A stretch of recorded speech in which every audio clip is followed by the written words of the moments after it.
안녕하세요. 저는 40대에 일만 열심히 하고 있는 여자입니다.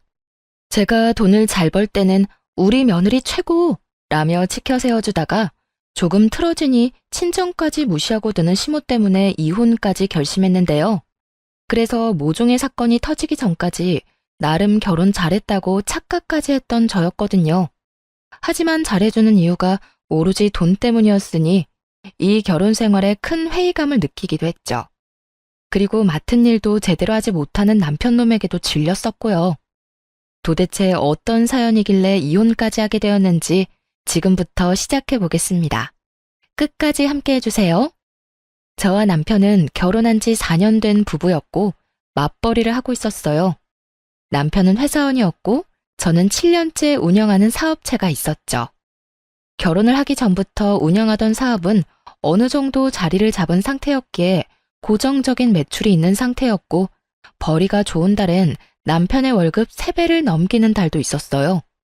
남편은 이런 사실을 시댁에서도 떠들고 다녔고 그 덕에 시모 역시 제가 남편보다 벌이가 좋다는 것을 알게 되었죠. 엄마, 이 사람 이번 달 매출 내 월급 3배 가까이 된다? 정말 대단하지 않아?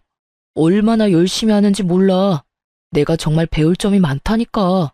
그 정도 자리 잡았으면 나태해질 법도 한데 매일 5시 전에는 꼭 일어나서 이것저것 자료 조사하고 하루 일정 체크하고 하여튼 대단해. 3배? 그 정도로 차이가 난단 말이야? 우리 며느리가 대단하네. 여자가 사업하는 것도 대단한데 그 정도로 능력이 좋았단 말이야? 엄마가 몰라봤네. 아니에요, 어머님. 늘 이 정도 매출이 나오는 건 아니고요. 간혹 유난히 매출이 좋은 달에만 이래요. 겸손하기는 다 우리 며느리가 부지런해서 사람들이 알아봐주는 거야. 어찌됐든 우리 아들이 여자 하나는 잘 골라왔어. 이런 능력이 있는 사람이 내 며느리가 되고 말이야. 이렇듯 늘 저에게 좋은 말, 존중해주는 태도로 대해주었고 저 역시 시모에게 잘하려고 애썼어요. 잠잘 시간도 부족한 와중에도 시댁 행사는 단 한 번도 늦거나 빠진 적이 없었고 전화통화도 자주 하려고 노력했죠. 그렇게 저흰 큰 소리 한 번 나는 일 없이 4년째 잘 살고 있었습니다. 평화로운 나날에도 걱정스러운 점이 없었던 건 아니었어요. 저의 걱정은 바로 자녀 계획이었는데요. 아무리 노력해도 자연 임신이 되지 않아 병원 도움이라도 받아야 하나 고민을 하게 되었죠. 여보, 우리 병원에 가볼까? 자연 임신을 할 수 있으면 좋겠지만 아무래도 힘들 것 같아. 그래서 당신만 괜찮다면 병원에 가고 싶은데 어때? 난 좀 망설여지긴 하는데 당신이 원하면 가자. 날짜 정해지면 말해줘. 나도 미리 회사에 쉰다고 해야 하니까. 알겠어. 남편이 싫다고 하면 어쩌나 했는데 생각보다 쉽게 알겠다고 하더라고요. 전 병원을 알아보며 시간을 조정하고 있던 중이었어요. 저희가 병원에 갈 예정이라는 소식을 전해 들은 시모가 연락이 왔더라고요. 여보세요? 어머님. 그래, 아가. 소식 전해 들었다. 이제 임신 준비를 한다고? 네, 이제 슬슬 준비해야 할 것 같아요. 아직 소식이 없어서요.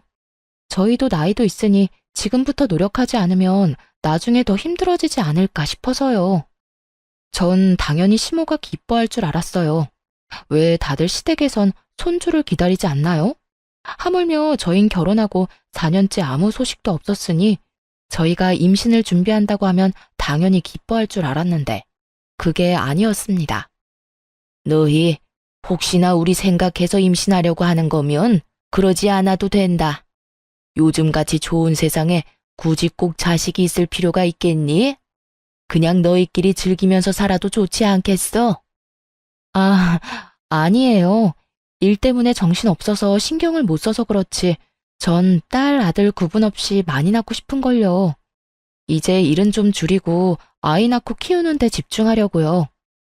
내가 너 그럴까봐 자식 낳지 말라는 말이야. 일을 줄이긴 왜 줄이니? 물이 들어올 때 놓쳐야지. 언제까지 네가 그렇게 잘 번다고 장담할 수도 없고 지금 잘 벌릴 때 벌어놔야 할 것 아니야. 그러니까 임신은 더 미루고 일단 돈부터 더 벌어. 제대로 선을 넘는다고 생각했어요. 다른 이유도 아닌 돈 때문에 임신을 하지 말라니. 하물며 저희가 벌어둔 돈이 없는 것도 아니고 다른 문제도 아닌 이세 문제를 이런 식으로 강요하고 나서니 황당하기도 했죠. 그 짧은 순간에 많은 생각을 했습니다. 대꾸해봤자 말만 길어질 테니 그냥 네라고 대답만 하고 한 귀로 듣고 한 귀로 흘려버릴까 하는 생각도 했지만 그건 아니라는 생각이 들었어요. 잠시 귀찮은 걸 피하자고 앞으로 더 귀찮아질 것이 뻔한 선택을 할 순 없는 노릇이었으니까요. 그래서 시모의 기분이 상하더라도 제 생각을 분명히 전했죠. 어머님, 이 문제는 저희가 알아서 할게요. 다른 문제도 아니고 이세 문제는 저희가 알아서 결정하고 책임지는 게 맞는 것 같아요. 그리고 제가 임신한다고 해서 아예 일을 쉬는 것도 아니고 일을 좀 쉰다고 한들 저희가 굶어 죽는 것도 아니에요. 그러니까 어머님도 이 문제는 저희한테 맡겨주세요, 그냥. 그런 말이 어디 있니? 집안의 어른이 하라고 하면 넌 그냥 시키는 대로 하면 되는 거야. 그리고 네가 쉬면 내 아들이 힘들어질 거 아니니? 내 아들이 힘들어지면 당연히 나한테 주던 용돈도 줄어들 거고. 그리고 애 낳고 키우는데 돈이 얼마나 많이 드는 줄이나 아니? 다 여러 사람 생각해서 하는 말이니 잔말 말고 내 말대로 해. 당시 저희는 돈 관리를 따로 하고 있었는데 제가 알기론 남편은 꽤 큰 금액의 용돈을 시댁에 주고 있었어요. 그런데 제가 임신 준비를 하겠다고 하자 자신에게 주던 용돈이 끊어질까 걱정스러웠던 시모가 불편한 기색을 드러내며 반대하고 나선 것이었죠. 이날 전 시모의 막무가내 면모를 처음 경험하게 되었고 그간 제가 봐왔던 친절하고 상냥하던 모습이 본 모습이 아니었던 걸 처음 깨달았습니다. 무조건 자신의 말을 따르라는 강압적인 모습에 깜짝 놀라기도 해서 그런 건 저희가 알아서 한다고 말하고 바로 전화를 끊어버렸어요. 그날 저녁 남편이 집으로 돌아와 한 소리를 하더라고요. 당신 우리 엄마한테 그딴 말 한 게 사실이야? 우리 일은 앞으로 상관도 하지 말라고 했다며. 우리 가족 일인데 왜 어머님이 나서냐는 말까지 하면서 말이야. 어떻게 그런 식으로 말할 수가 있어? 우리 엄마는 다 당신 몸 망가지고 일에 지장 있을까봐 걱정되어서 어렵게 꺼낸 말이라고 하는데. 시모는 제가 하지 않은 말까지 덧대어 남편에게 하소연을 한 듯했고 남편은 화가 많이 나 보였어요. 하지만 그 말을 들은 저 역시 화가 많이 났으니 시모의 막무가내 화법을 들먹이며 남편에게 전부 쏟아부어 버렸습니다. 어머님이 그래? 어머님 진짜 다시 봤네. 어떻게 내 말을 그렇게 전할 수가 있어? 난 그저 어머님이 당신 힘들다고 애도 낳지 말고 둘이서 살라고 해서 우리 문제는 우리가 알아서 한다고 했을 뿐이야. 기분 상하셨겠지. 그런데 나 역시 유쾌한 기분은 아니었거든. 어떻게 임신 준비한다는 며느리한테 임신이고 뭐고 돈이나 벌라고 말할 수 있어? 내가 무슨 돈 벌어오는 기계야? 아니잖아. 나도 당신 닮은 내 자식 낳아서 키우고 싶어. 그러면서 나도 행복하게 잘 살고 싶다고. 우리가 돈이 없는 것도 아니고 벌어둔 돈도 있고 내가 못 벌면 당신이 벌 수도 있는 거 아니야? 왜 어머님은 내가 안 벌면 우리가 당장 망할 것처럼 말씀하시는데. 그리고 뭐? 본인 용돈 끊기는 꼴은 절대로 못 본다고? 우리가 어머님 용돈 드리려고 이세 계획도 못 세우는 거야? 그런 말이 아니잖아. 엄마는 그저 우리 걱정돼서 그런 거야. 그걸 당신이 그런 식으로 받아들인 거고. 그런 식으로 받아들인 게 아니라 그런 식으로 어머님이 말한 거야.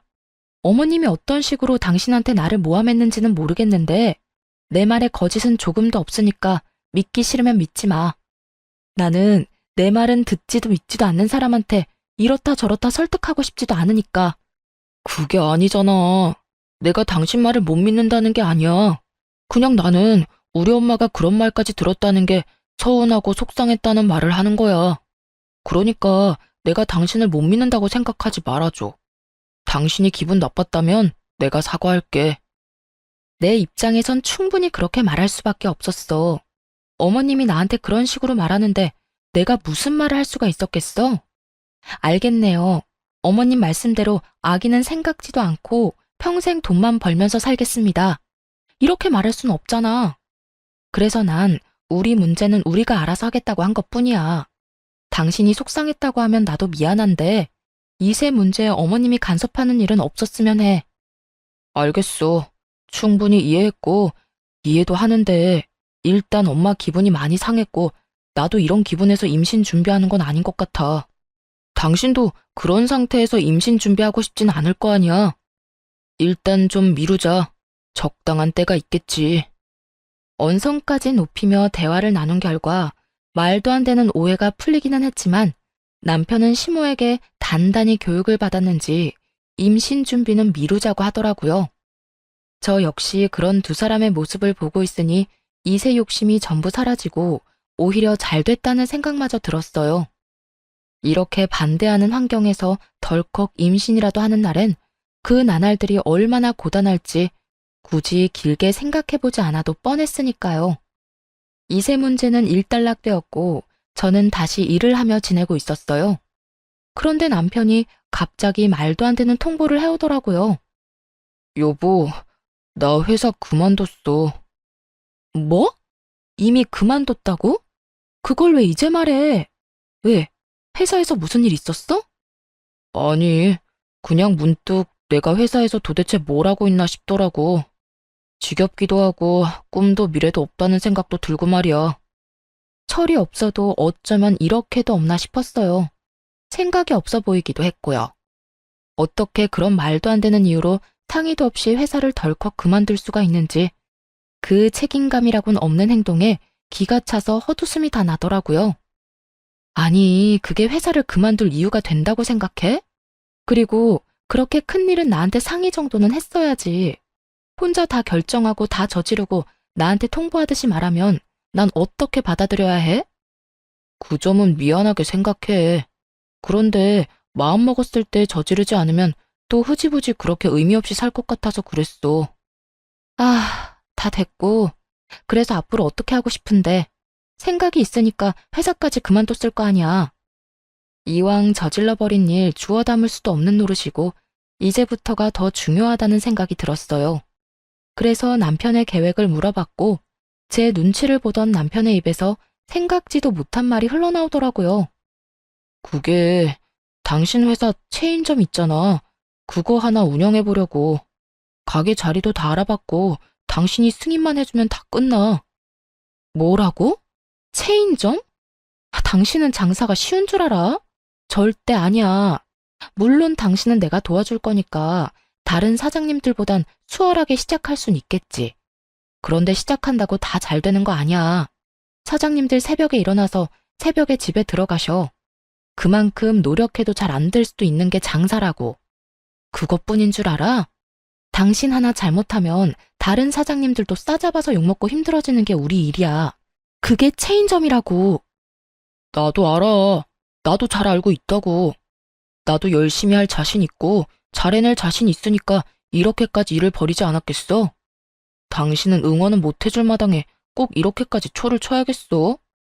그리고 당신은 잘하는 사업 나는 왜 못하는데? 하물며 내가 당신처럼 본사 일을 하겠다는 것도 아니고 그깟 체인점 좀 내겠다는데 그것도 이렇게 미덥지 않아 할 만큼 당신한텐 내가 모자란 남자였어? 그런 말이 아니잖아. 당신 모자라고 부족하다는 말이 아니야. 그러면 됐네. 준비해야 하는 서류 빼먹지 않고 제출할 테니까 당신은 승인이나 해. 가게도 내가 알아서 얻고 다 할 테니까 당신은 상관하지 말라고. 어머님은 아셔? 당신 지금 이런 계획인 거 어머님은 아시냐고. 다른 것도 아닌 돈벌이에 대해서 그렇게 예민하게 굴던 시모이니 이 사태를 알면 모르긴 몰라도 저와 함께 반대해 줄 거라 믿었는데 참 제가 바보였더라고요.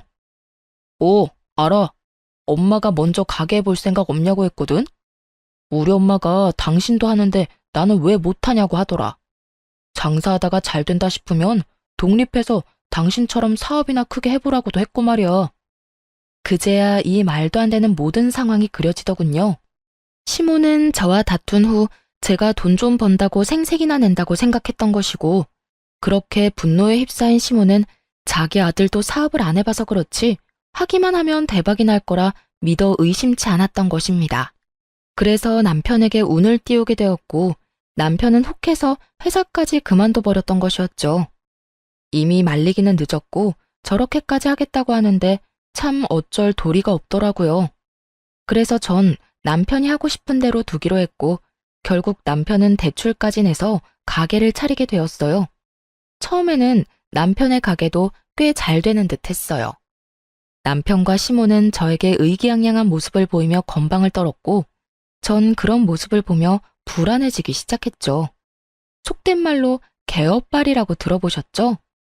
왜 장사라는 게 그렇잖아요. 처음 가게 문을 열면 지인들도 많이 오고 행사도 많이 하니 궁금해서 오는 사람들도 있기도 하고요. 그래서 순간적으로 매출이 좋은 것처럼 보이지만 그 거품이 사라지고 나면 그때부터가 정말 시작인데 두 사람은 그런 사실을 전혀 모르는 눈치였어요. 이것 봐. 내가 잘 될 거라고 했지? 사람 바글바글한 거 좀 봐라. 그러니까 말이다. 넌 다 좋은데 네가 좀 번다고 네 남편을 너무 무시하는 경향이 있어. 두고 봐라. 내 아들이 네가 관리하는 체인점 중에 매출 1위 하는 거 시간 문제일 테니까. 저도 그랬으면 참 좋겠네요. 당신, 그런데 여기 지금 당신 지인밖에 안 보여. 당신이 계속 지인 장사만 할 것도 아니고 단골 손님도 만들어야 하고 신규 손님도 만들어야 하니까 제발 잘 좀 연구해봐. 아, 진짜. 나도 그 정도는 알아. 그러니까 당신은 그 입 좀 다물어. 자꾸 초치는 말만 하지 말란 말이야. 그 순간 그 어떤 말도 하고 싶지도 않더라고요. 걱정해서 우러나온 제 호의의 말을 그저 초친다고 치부하는 남편에게 더는 아무 말도 하지 않았고 남편의 가게는 저의 예상보다 더 빨리 하락세를 맞고 있었습니다. 그저 가게를 열기만 하면 돈을 쓸어 모을 것이라 믿어 의심치 않았던 남편의 안일한 운영에서 비롯된 당연하고도 참담한 결과였죠. 그런 와중에도 남편은 반성 따윈 하지 않고 지인들만 믿으며 여전히 가게를 방치하고 있더라고요. 심지어 어느 달부턴 납품한 물품 대금조차 지급하지 못하고 있었고요. 제 사비로 메꿔주는 것도 한두 번이지 결국 이대로 안 되겠다고 생각하게 된 저는 결국 남편에게 입을 열었어요. 당신 가게 어쩔 거야? 가게 왜? 무슨 일 있어? 무슨 일이 없다고 생각하는 거야, 지금? 당신 적자도 그런 적자가 없는 심각한 상황이잖아. 물품 대금도 결제 못하면서 무슨 일 있냐고? 내가 내준 것만 해도 4번이야. 알고는 있어? 아, 알고 있어. 그까짓 대금 얼마나 한다고 이래? 내가 다른 사람도 아니고 남편인데 그 정도는 당신이 감당해 줄 수 있는 거 아니야? 당신이 사장이잖아. 사장이라고 회사 돈 막 쓰는 줄 알아? 그런 게 횡령이라는 거야. 알아? 당신 대금 내 사비로 다 냈고 나한테도 부담스러운 금액이야. 그러니까 당신도 이제 결정을 내려. 결정? 무슨 결정? 좋은 경험했다고 생각하고 가게를 접던가 아니면 지금 가지고 있는 마인드를 다 버리거나. 당신 지금처럼 가게 운영했다간 집안 말아먹는 거 시간 문제야. 그러니까 둘 중에 결정해. 어떻게 할 거야? 남편의 입장에서 제 말이 기분 나쁠 수도 있다는 거 충분히 이해합니다. 하지만 제가 오죽했으면 이런 말까지 했을까요? 저도 수없이 고민하다 꺼낸 이야기인데 남편은 귓등으로도 듣지 않고 화를 버럭 내며 이렇게 말하더라고요. 내 일이야, 내 가게고. 당신이 상관할 바가 아니라고. 죽이 되든 밥이 되든 내가 다 알아서 잘할 거니까 당신은 상관하지 마. 나도 그랬으면 좋겠지만 그렇게는 못해. 당신이 말했다시피 내가 본사 대표고 당신은 내가 관리해야 하는 점주야. 당신 하나 망하는 거 아무런 상관없어. 그런데 당신이 매장 관리를 그따위로 해서 매장 이미지가 무너지는 건 절대 안 돼. 그건 죽을 만큼 노력하는 다른 사장님들한테도 피해가 되는 일이니까. 그러니까 계속 하고 싶으면 당신도 죽을 만큼 노력해. 공든탑, 당신이 한 번에 무너뜨리지 말란 말이야. 알겠어? 알겠어, 알겠다고. 그러니까 그 잘난 척 좀 그만해. 듣기 싫어 죽겠어, 아주. 내가 다 알아서 해. 그래, 알겠어. 당신이 다 알아서 한다니까 하는 말인데 앞으로 내 사비로 당신 도와주는 일은 없을 거야. 당장 다음 달부터 대금 밀리면 봐주는 거 없이 경고니까 알아서 해. 경고 3번이면 가게 빼야 하는 거 알지? 난 분명 말했다. 남편은 그런 저의 말을 따라하며 조롱까지 했고, 전 그런 남편을 보며 실망감과 함께 우리의 끝이 다가오고 있다는 것을 어렴풋이 느끼게 되었습니다. 그렇게 남편과 저의 사이는 걷잡을 수 없이 멀어져 갔고, 저 역시 상황이 점점 어려워졌어요. 일은 일대로, 가정은 가정대로 힘이 드는 상태이니 제 사업에도 적신호가 들어오기 시작했어요. 적신호의 가장 큰 원인이 되었던 건 다름 아닌 남편의 매장이었는데, 매장 운영을 개판으로 하니 그 평판이 바닥에 떨어져 버린 것이었죠.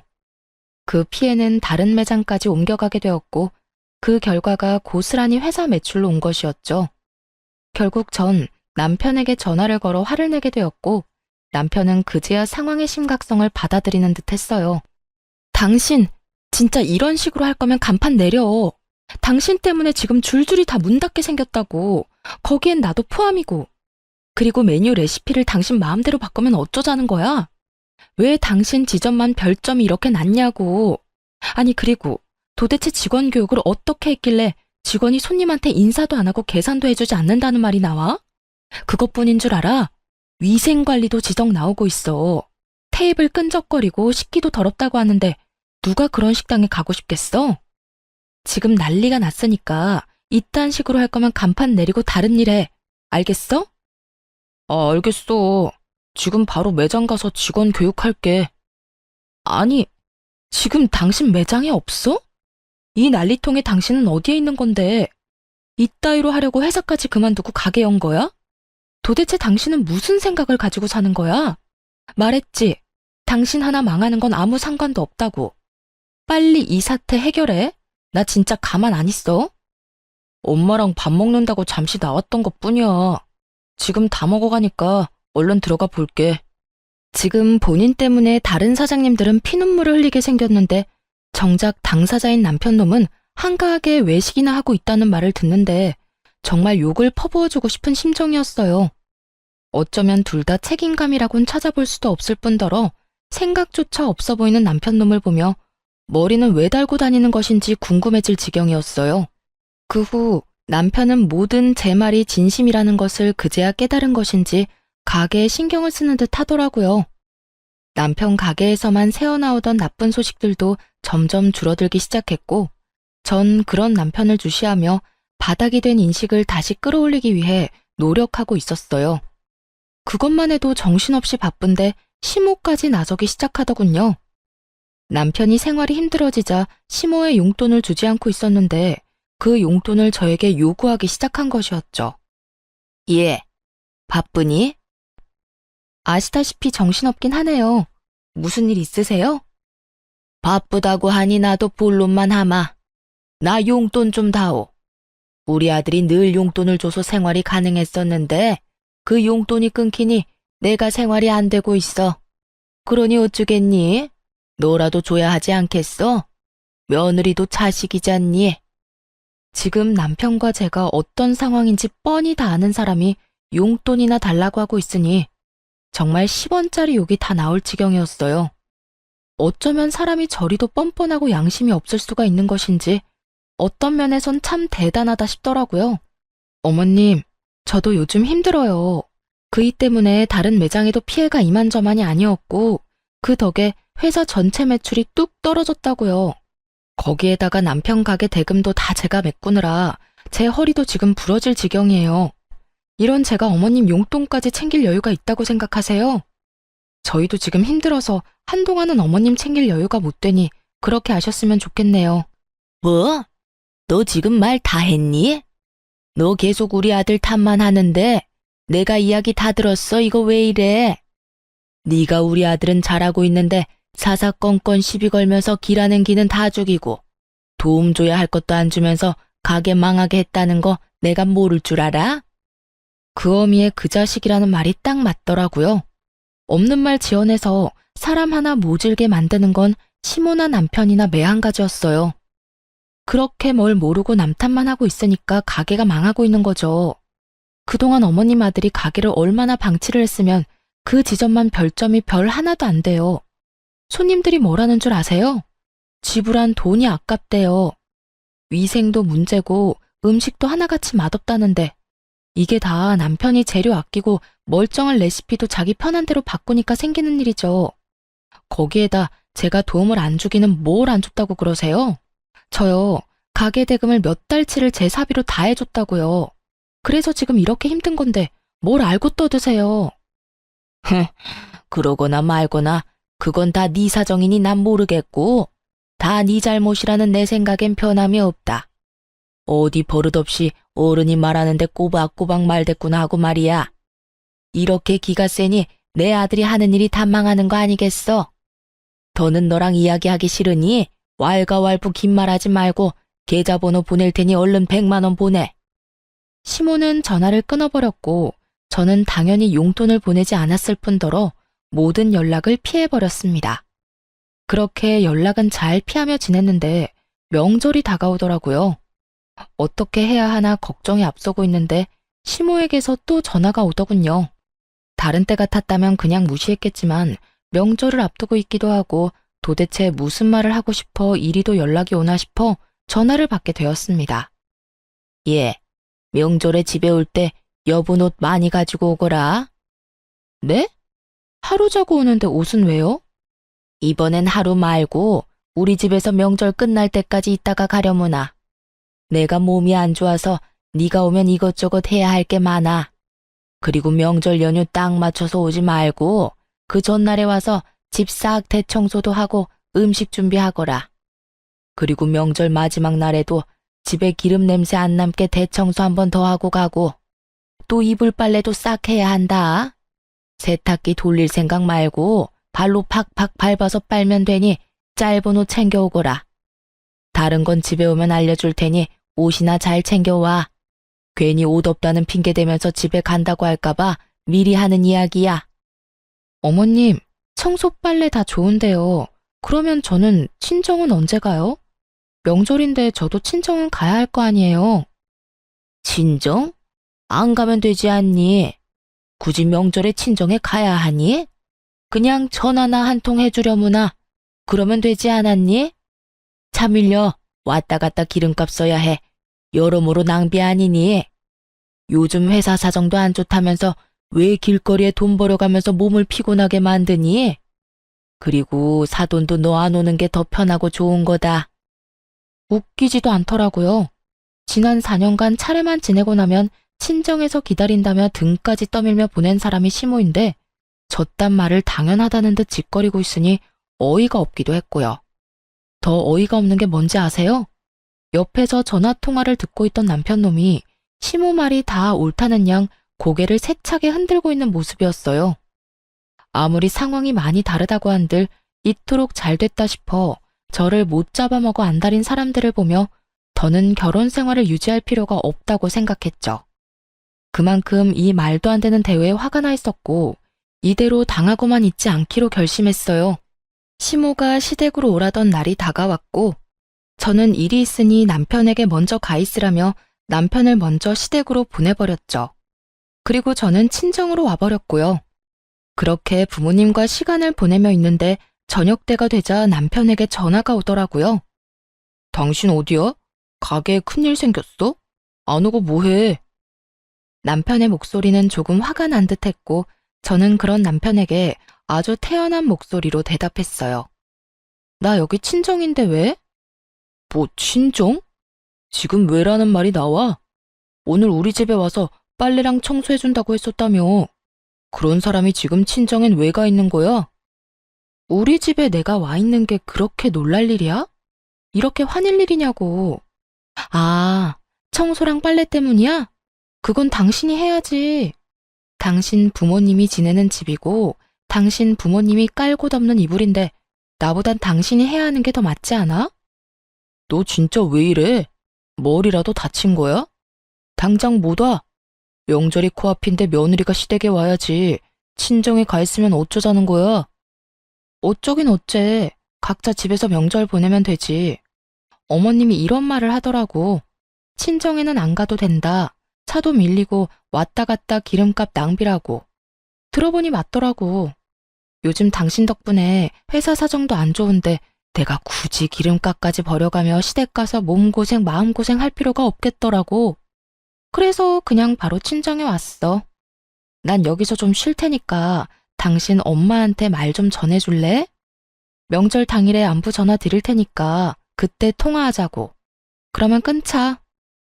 야, 아니, 당신 지금 좀 흥분한 것 같은데 오늘은 친정에서 쉬고 내일은 꼭 와. 알겠어? 내일은 와서 음식 준비해야 할 거 아니야. 오늘은 내가 당신 바쁘다고 해줄 테니까 내일은 꼭 오란 말이야. 코웃음을 치며 전화를 끊자마자 전원을 꺼버렸습니다. 처음엔 저를 어떻게 해서든 시댁에 보내려던 친정 부모님도 남편과의 통화를 듣고는 그냥 편히 쉬라고 하시더라고요. 제가 간단히 자초지경을 설명하기도 했고요. 그렇게 오랜만에 부모님과 편안한 시간을 보냈어요.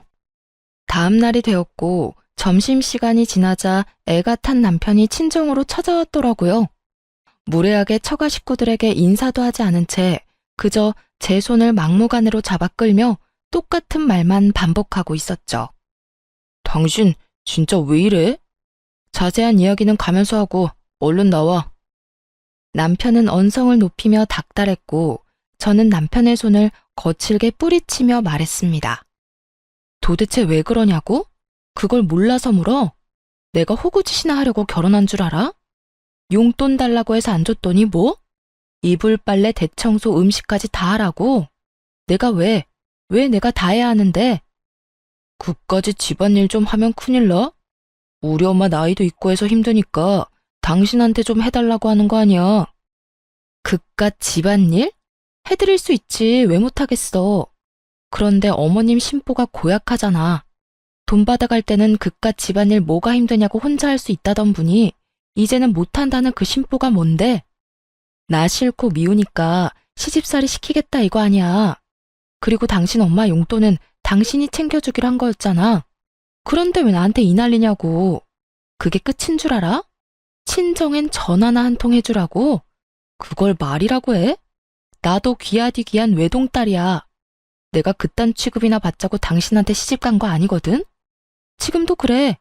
당신 우리 부모님한테 인사는 했니? 나한테 그런 소리 듣게 만들어서 미안하다는 말은 했어. 지금도 그저 일 시킬 생각뿐이잖아. 당신 같으면 가고 싶겠어? 당신 같으면 제발로 그딴 취급 받으러 가고 싶겠냐고. 당신 진짜 말 웃기게 한다. 우리 엄마 돈 때문에 사람 괴롭히고 그런 사람 아니거든? 그리고 내가 요즘 힘들어서 용돈 못 드리면 당신이라도 좀 주면 되지. 엄마가 힘들어서 당신한테 용돈 좀 달라고 부탁했는데 당신이 거짓 취급하면서 안 된다고 했다며. 그게 며느리가 할 짓이야? 그냥 좋게 힘들어서 안 된다고 하면 될 걸 거짓 취급이 뭐야? 그날 당신한테 그런 취급당하고 엄마가 화병 나서 몸져 누웠다고 하시더라. 그날 이후 몸이 계속 안 좋아서 이번 명절에 당신한테 일 좀 하라고 한 거고. 이게 다 당신 때문인데 당신은 그 정도도 못 해줘? 꼭 이렇게까지 굴어서 일을 키워야겠냐고. 웃기고 있네. 내가 거짓 취급을 했다고? 당신은 그 말을 그대로 믿는 거야? 그러면 아니야. 우리 엄마가 뭐 거짓말이라도 했다고? 얼마나 서로 끈끈한지 아무리 아니라고 말해봤자 제 말은 절대 믿지 못하는 남편이었죠. 아들한테 거짓으로 선동하고 세뇌하는 엄마라니. 더 말해봤자 지치고 제 입만 아픈 걸 알지만 그래도 마지막으로 사실 확인을 시켜줬어요. 누구 때문에 이렇게까지 돼버린 것인지 정확히 짚으면서요. 당신은 다 문제인데 그게 제일 큰 문제야. 난 분명히 요즘 힘들어서 못 준다고 했고 그럼에도 불구하고 막무가내로 돈 맡겨놓은 사람처럼 돈 내놓으라고 난리 부린 건 당신 엄마야. 그래서 내가 요즘 당신 때문에 회사 매출이 반쪽 나서 힘들다고 설명해 드렸고 그랬더니 이 난리를 부리는 건데 이래도 이 모든 게 나 때문인 것 같아? 자식 등골 빼먹을 생각만 하는 당신 엄마 탓이 아니라? 아들 며느리 이간질이나 시키는 어머님 탓이 아니냐고. 너 진짜 말 그따위로밖에 못해? 순간적으로 화가 난 남편은 저를 향해 손을 치켜들었고 어느새 다가온 아빠가 남편 멱살을 잡으며 고함을 지르셨어요. 그야말로 아수라장과 다름이 없는 상황이었죠. 이게 뭐 하는 짓인가? 자네 눈엔 우리가 보이지도 않는가? 어떻게 우리가 버젓이 보고 있는데 어딜 손을 대려고? 부부싸움 할 수도 있다고 생각해서 지켜만 보고 있었는데 이건 아니지. 그리고 우리 딸이 뭐가 그리 모자라서 자네 집에서 내 딸을 그딴 취급을 하냔 말이야. 장인어른, 그게 아닙니다. 이건 제가 순간적으로 화가 나서 죄송합니다. 변명도 되지 않는 남편의 말에 아빠의 화는 더욱 치솟아 올랐고 아빠는 남편을 질질 끌어내 문 밖으로 그대로 쫓아내버렸죠. 죄송이고 나발이고 더는 너 같은 인간한테 내 딸 못 맡기니 당장 썩 꺼져. 남편은 처음 보는 아빠의 모습에 겁을 먹은 것인지 아무 말도 하지 않고 꽁지 빠지게 도망을 치더라고요. 그걸로 끝이겠지 했는데 그 대단한 시모는 본인이 화낼 자격이나 된다고 생각했는지 얼굴을 잔뜩 찌푸린 채로 남편을 앞세워 찾아왔더군요. 남편은 안절부절 못하며 눈치를 살피느라 바쁜 반면에 시모는 당당하기가 하늘을 찌르고 있었죠. 시모 역시 인사도 하지 않은 채 따지기 시작하는데 화난 부모님도 혀를 내두를 지경이었어요. 너 진짜 이렇게까지 엉망이 내었니? 어른 말도 무시해도 정도가 있는 거지. 어떻게 이렇게까지 무시를 할 수가 있어? 그것도 시엄이 말을 말이다. 제가 뭘요? 몰라서 묻니? 내가 분명 어제 우리 집에 와서 일 좀 하라고 했지? 그런데 네가 어떻게 했니? 명절 전인데 당연히 와야 할 시댁에는 오지도 않고 여기서 마음 편히 쉬고 있어? 데리러 온 남편은 그렇게 내쫓아버리고 네가 제정신이야? 오죽했으면 그랬을까요? 그리고 무시는 어머님이 먼저 했죠. 저희 부모님 무시하면서 기름 아깝다고 가지 말라면서요. 그래서 저도 시댁엔 갈 필요가 없다고 느낀 것뿐이에요. 지금도 보세요. 얼마나 제 친정을 무시하셨으면 들어서는 그 순간부터 지금까지 부모님한테 인사조차 안 하셨잖아요. 그 어렵다는 사돈집에 들이닥쳐서 이렇게 할 말 다 하는데 정말 예의가 없으시네요. 최소한 인사 정도는 해야죠. 다른 사람도 아니고 네가 예의 따지니까 내가 참 웃기는구나. 너는 예의를 그렇게나 중시해서 여기서 이러고 있니? 명절 전날에? 제가 받은 대로 대접하자는 것이 인생 좌우명이라서요. 받은 예의와 대접이 없어서 그렇게 돌려드린 것뿐이에요. 그러니까 제 탓을 하지 말고 어머님이 저한테 어떻게 행동했는지 어떤 말 했는지부터 잘 생각해 보세요. 이년이 진짜 너 말 다 했어? 너 내가 오냐오냐 해줬더니 어른 무서운 줄 모르는 것 같은데 내가 그 버르장머리를 싹 뜯어 고쳐주마. 당장 따라 나와. 그때 엄마가 도저히 안 되겠다 싶으셨는지 제 앞으로 막아서며 말씀하셨죠. 사돈, 오늘 보니 도무지 말이 통하지 않는 사람이네요. 사돈이 이런 식으로 내 딸을 잡아대는 걸 봤는데 우리가 호랑이 굴에 보낼 수는 없죠. 좋은 말로 할 때 당장 아들 데리고 나가세요. 아니, 그쪽 딸 하는 행동 좀 보세요. 어른 알기를 뭐같이 알고 무시하는 꼴을 좀 보라고요. 하긴 얘가 뭘 보고 배워서 이 모양 이 꼴인지 저도 오늘에서야 알긴 하겠네요. 열심히 비아냥거리는 시모의 말에 엄마 역시 웃으며 반격하고 나섰어요. 그러게요. 우리 딸은 날 보고 배워서 저리 똑소리가 나는데 사돈 아들이야말로 저래서 되겠어요? 자기 마누라가 이렇게 당하는데 눈치만 살피고 있는 꼴도 한심한데 바깥 일도 제대로 못한다고 하던데 사돈도 참 걱정이 많겠어요. 아니, 오히려 기뻐하려나? 그따위로 무능하게 사니 거울 보는 것 같아 기쁘실 수도 있겠어요, 사돈. 전 딸 키우면서 단 한 번도 무능이라는 단어를 써본 적이 없어서 궁금하기도 하네요. 어떤 기분인가요? 자식이 무능해서 자기 마누라 등골이나 빼먹는 모습을 지켜보는 거요. 정말 궁금해서 물어보는 거예요. 시모는 터질 것 같은 얼굴로 노려보기만 할 뿐 더 이상 말을 꺼내지 못하더라고요. 엄마가 이렇게까지 나올 거라 생각 못했나 봐요. 아빠 역시 시모를 째려보며 옆에서 염라대왕처럼 무서운 얼굴을 하고 있으니 기에 눌려 말을 못했겠죠. 그 순간 조용히 있던 남편이 나서더라고요. 아주 지 엄마 당하는 건 절대 못 보는 인간이더군요. 남편이 뒤늦게 말리기 시작했지만 소용없는 짓이었죠. 두 분 다 그만하시고 제가 다 잘못했어요. 제가 다 잘못했으니 제발 그만 좀 싸우세요. 네가 뭘 잘못했다고 그래? 엄마 좀 그만해. 이러려고 나한테 여기 오자고 한 거야? 엄마가 계속 이러면 곤란해지는 건 나란 걸 왜 몰라?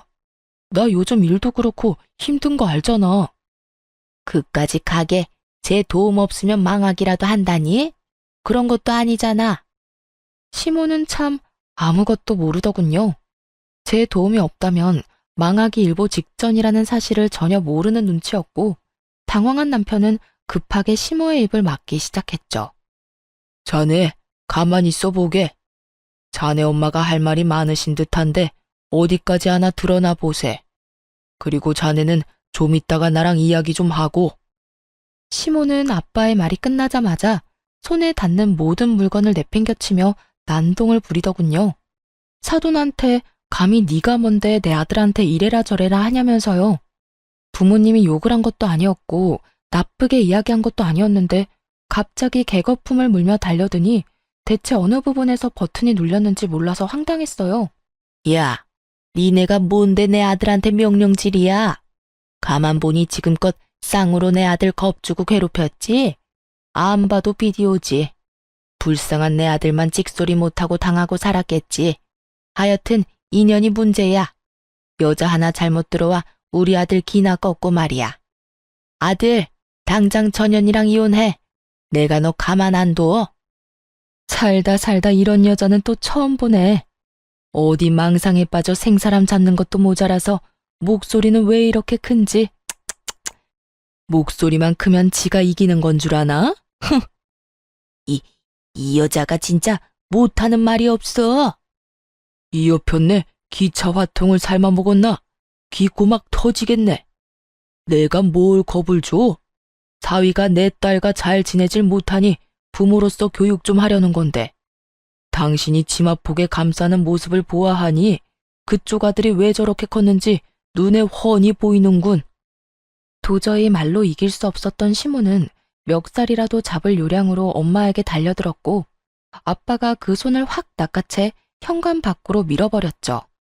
고꾸라진 시모를 남편이 부축한다고 밖으로 나갔을 때 엄마가 현관문을 확 닫아버리고 불청객을 쫓아내는 데 성공했어요. 문은 굳게 닫혀버렸고 화가 잔뜩 난 시모가 문을 쾅쾅 두드리며 욕을 해대더군요. 남편은 그런 시모를 말리고 있었고요. 야, 너네 내가 진짜 가만 안 둬? 감히 날 이딴 취급을 해? 내가 네 딸 이혼녀 만들 거야. 내 아들하고 확 이혼시켜버릴 거라고. 각오해. 내가 무슨 수를 써서라도 이혼시킬 거니까. 엄마, 제발 그만 좀 해. 이혼은 무슨 이혼이야? 나는 이혼할 생각도 없는데 엄마가 왜 나서서 그런 말까지 하냐고. 제발 그냥 좀 가자, 제발. 이 녀석아 이거 못 놔? 지금 엄마가 당한 거 보고도 그냥 가자는 말이 나와? 문 열어, 문 열라고. 내 이것들 가만두지 않을 거야. 문 열어. 시모는 계속 난동을 부려댔고 결국 이웃의 신고로 경찰이 도착했더군요. 웃긴 건 경찰차를 먼저 봤는지 둘은 이미 도망가고 없더라고요. 그 후 저는 친정에서 지내며 이혼을 진행하게 되었어요. 더는 정도 남아있지 않았고 같이 살 이유조차 없었으니까요. 워낙 시댁에서 저지른 것이 많았던 터라 이혼은 순조롭게 진행되었어요. 물론 모든 것이 저에게 유리하게 진행되었고 소송 결과 역시 제가 원하는 조건으로 이혼을 하게 되었습니다. 결정적으로 친정의 시모가 도착할 때부터 엄마가 휴대폰 녹음을 하고 있었던 게 아주 큰 역할을 했었죠. 이혼 후 전 남편은 저의 도움이 모두 끊기자 한 달도 버티지 못하고 폭삭 망해 문을 닫게 되었어요. 아무래도 위자료에 대출금 틀어막느라 정신이 없었던 전 남편은 급하게 가게 보증금이라도 건진 모양이에요.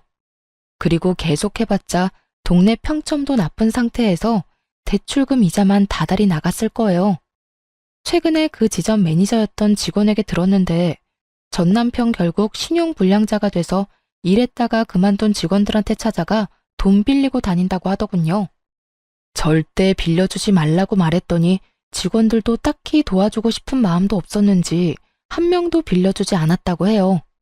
평소에 얼마나 행실이 안 좋았으면 어려울 때 도와줄 사람 하나 없는 건지. 하긴 평소에 잘했으면 예전 회사 경력을 살려 다른 회사에 다시 취업이 될 수도 있었을 텐데 나이 많은 전 남편을 아무도 받아주질 않았던 모양이에요. 회사 입장에서도 차라리 신규 직원을 뽑으면 뽑았지 경력만 있고 그렇다 할 포트폴리오도 없는 무능력한 전 남편을 저 같아도 뽑지 않을 것 같긴 해요. 결국 경력만 믿고 호기롭게 그만뒀던 전 남편은 가게도 망하고 말 그대로 낙동강 오리알 신세가 되어버렸죠. 전 시무는 그런 아들 꼴을 지켜보며 정말 화병이 생겨 자리 깔고 몸져 누워버렸다는 소식도 들을 수 있었고요. 저는 여전히 회사를 운영하며 잘 지내고 있습니다. 전 남편이 실추시킨 프랜차이즈 이미지를 다시 제자리로 돌려놓느라 많은 시간과 노력이 필요했지만 새로운 메뉴 출시와 파격적인 이벤트로 매출을 올리는 데 성공했죠. 다시 제자리를 잡아가고 있어요. 오늘 이 사연을 마지막으로 과거는 잊고 새로운 마음가짐으로 살아보려고 해요. 앞으로 행복하게 잘 살 수 있도록 더 열심히 살아가 보려고요. 다들 응원해 주실 거죠? 그러면 저는 물러가 보겠습니다. 지금까지 저의 긴 사연 함께 해주셔서 감사합니다. 행복하세요.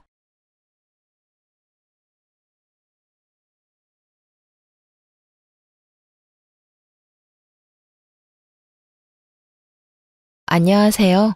저는 사람을 도구쯤으로 여기는 시댁과 남편을 버리고 새로운 삶을 살게 된 40대 초반의 평범한 여성이에요. 제가 결혼할 때만 해도 말이죠. 사람들이 모두 결혼 잘한다며 부러워했거든요.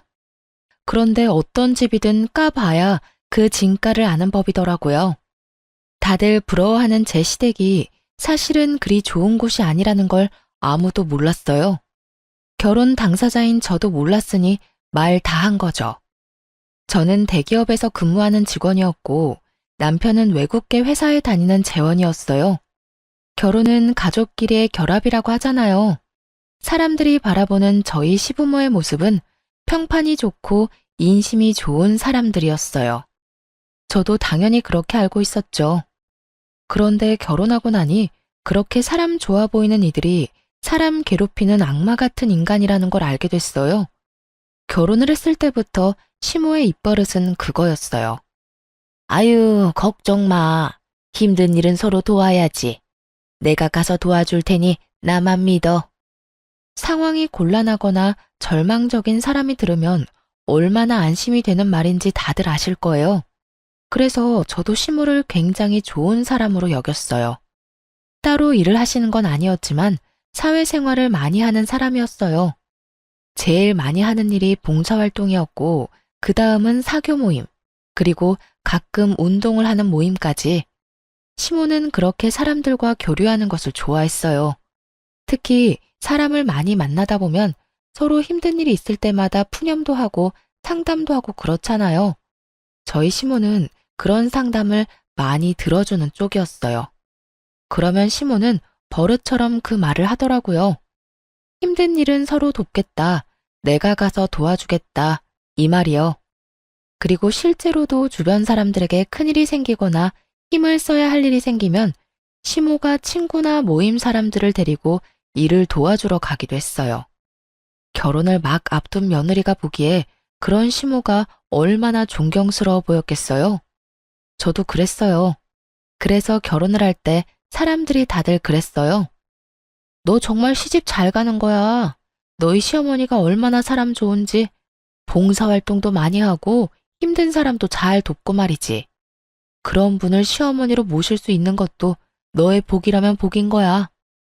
그래서 저도 복 받았다고 생각했어요. 결혼할 때까지만 해도요. 그런데 결혼 후 시모의 행동은 제가 생각하는 존경스러운 모습이 전혀 아니었어요. 제가 결혼을 하고 난 뒤에는 저를 노동력의 일환으로 생각하는 것 같았어요. 예, 이번 주 주말에 시간 되지? 이번에 고모네 잔치하는데 일할 사람이 없대. 네가 와서 좀 도와주면 좋겠어. 처음에는 이런 부탁이었어요. 시댁 행사다 보니 안 가는 것도 그렇고 가서 거들어드리는 것도 제가 해야 하는 일이라고 생각했어요. 그렇게 가족이 되는 거라고 믿었죠. 그런데 몇 번 가족 행사에 불려간 뒤로는 가족이 아닌 사람들의 행사에도 저를 불러내더군요. 오지랖이 넓은 건지 뭔지는 모르겠지만 사람들이 말하는 모든 일에 자기가 일하겠다며 나서는 걸 보면서 이제 그만 좀 하라고 소리라도 지르고 싶은 마음이었어요. 좋은 일 하는데 왜냐고요? 시모는 저를 불러서 일을 시켜놓고는 자기는 하하호호 사람들과 웃고 떠들며 즐기기만 했거든요. 게다가 그런 힘든 일을 하고 나서도 저한테 잘했다던가 고생했다는 말은 한마디도 한 적 없었어요. 어떤 때는 식사도 안 주고 부려먹는 일도 많았죠. 그래서 점점 시모의 부름에 거절하는 일이 많아졌어요. 다른 일정이 있어서 못 간다거나 갑작스레 일이 생겼다는 핑계를 댔죠. 그런데 남편이 제 스케줄을 알고 있으니 거짓말까지 하며 빼는 게 눈치가 보이더라고요. 그날도 그렇게 핑계를 대기 어려운 날이었어요. 시모가 전화가 왔더군요. 예, 너 이번 주말에 일 없다고 했지? 시간 좀 빼놔라. 아는 사람 집에 도배를 해야 하는데 도배할 사람이 없다잖니. 너랑 내가 가서 도와주고 오자고. 음식을 하거나 청소를 하는 게 아닌 너무도 전문적인 일에 저를 부르기에 저도 조심스레 한마디 했죠. 어머님, 도배는 저희가 가면 안 되는 거 아닐까요? 전문적인 기술이 필요한 일인데 저희가 갔다가 문제라도 생기면. 도배가 무슨 전문직이야? 그냥 붙이면 되는 일이지. 요즘에는 혼자서도 할 수 있도록 잘 나와. 그러니까 빠지지 말고 나와. 알았지? 그런데 그 도배한다는 집은 어느 분이에요? 아, 우리 사돈댁이야. 이번에 이사하면서 인테리어 비용이 너무 많이 나와서 걱정이라지 뭐니. 그래서 내가 가서 도배 정도는 도와준다고 했지. 그거는 붙이기만 하면 되는 거니까. 시모의 사돈댁에 저희 집과 시동생은 해당되지 않을 테고 신우의 시댁에서 부탁한 것 같았어요. 아니, 부탁이라는 말은 맞지 않았죠. 분명히 거기서는 가볍게 이야기했는데 또 시모가 오지랖 부려서 자기가 가겠다고 했을 거예요. 저는 이건 좀 아니라는 생각이 들었어요. 만약 신우의 집이었다면 뭐 우리 시댁 식구니까 나서줄 수도 있겠죠. 망쳐도 신우한테 잘 말하면 신우가 이해라도 해줄 테니까요. 그런데 신우의 시댁이라니 저한테 이보다 더 먼 관계는 있을 수 없었어요.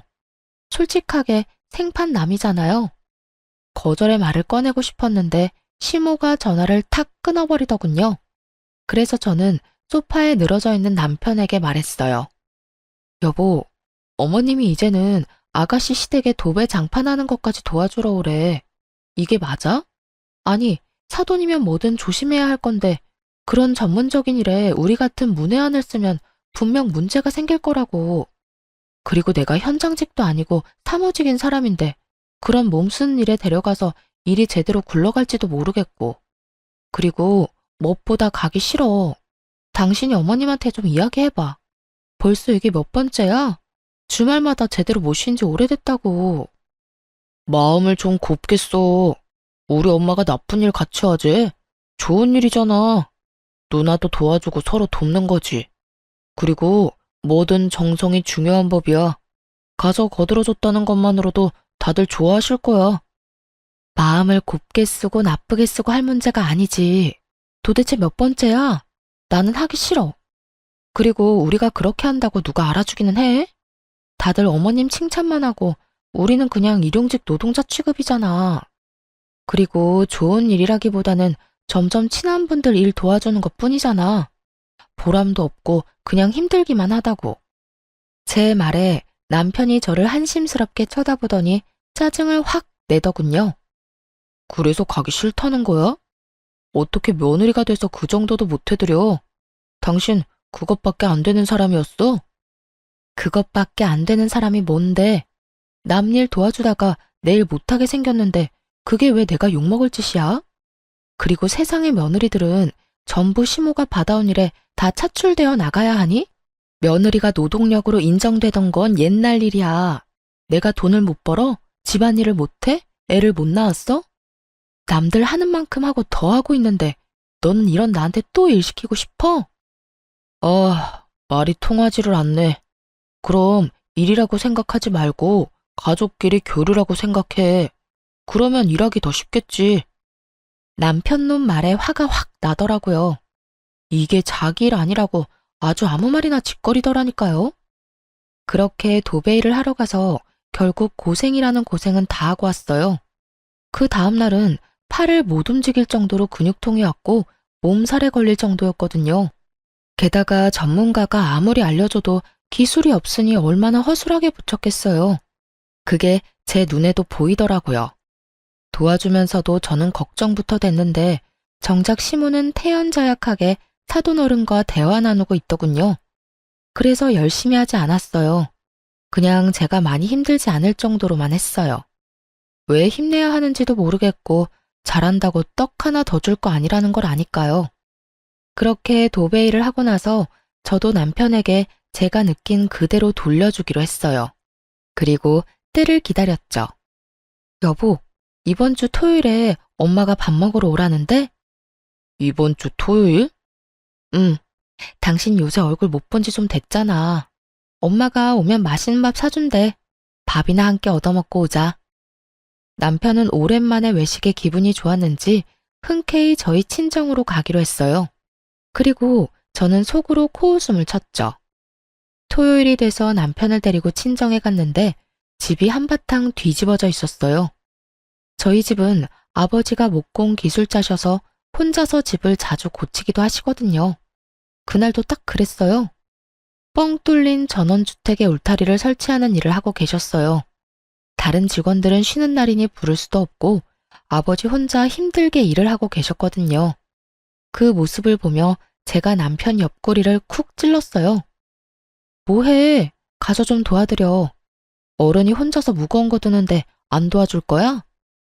제가 그렇게 말하자 남편이 인상을 팍 쓰더니 느릿느릿 친정아버지에게 갔어요. 저는 그런 남편 뒤통수에 대고 큰 소리로 외쳤죠. 아빠, 박서방이 도와준대. 일 빨리 마치고 맛있는 거 먹자. 제 목소리에 남편이 뒤를 돌아보며 이게 무슨 짓이냐는 표정으로 쳐다보더라고요.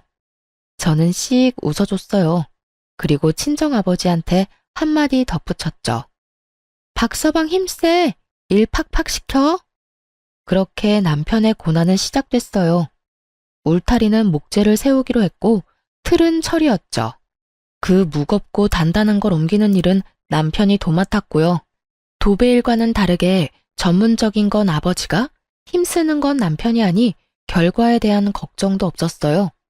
다만 힘쓰는 사람이 많이 힘들었을 뿐이죠. 그렇게 오전부터 일을 시작해서 중간에 국수 한 입 하고 저녁까지 일만 했어요. 그리고 저녁 식사로 돼지갈비를 얻어먹고 왔어요. 내려오는 길에 남편이 그러더군요. 당신 이거 일부러 그랬지? 식사하자고 불러서 일 시키려고. 무슨 생각으로 이런 짓을 한 거야? 무슨 생각? 좋은 일 할 때 같이 하자며. 어머님은 시댁일 아니라도 열심히 참견해서 좋은 일 하잖아. 나 데리고. 그러면 당신도 우리 집에 좋은 일 좀 해주면 안 돼? 당신은 이번이 처음이면서? 제 말에 남편이 당황한 듯 말했어요.